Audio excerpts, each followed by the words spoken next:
বহু প্রতীক্ষিত শিবেরগোল গ্রামে শ্রী শ্রী বিষ্ণু মন্দিরের আনুষ্ঠানিকভাবে উদ্বোধন হল।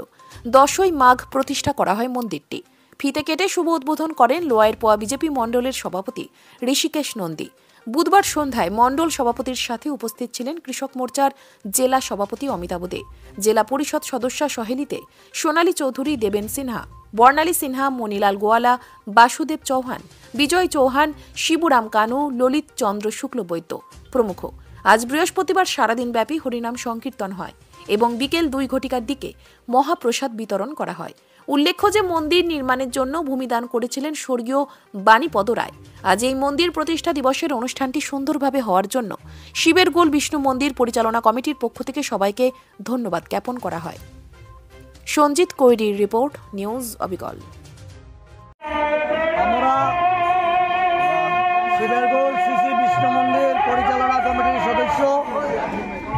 এই মন্দিরটি গত 2010 ইংরেজিতে আমাদের পরম শ্রদ্ধেয়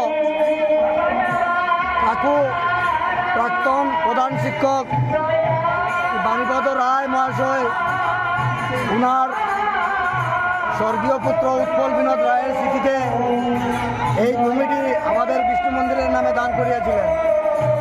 বিভিন্ন ঘাত প্রতিঘাতের মাধ্যমে আমরা এই মন্দিরটি সুচারুভাবে পরিচালনা করতে পারি নাই। অদ্য 10ই মাঘ 1430 বাংলা, 25 জানুয়ারি 2024 ইংরেজি তারিখে এতদ অঞ্চলের সনাতন ভক্তবৃন্দের সাহায্য সহযোগিতায় আমরা স্বর্গীয় বাণীপদ কাকুর দেওয়া এই ভূমিতে ভগবান শ্রী নারায়ণের বিগ্রহ প্রতিষ্ঠা করে আজ উদয়স্থ শ্রী শ্রী হরিনাম সংকীর্তনের মাধ্যমে আমরা আজ এই দিনটি উদযাপন করতেছি।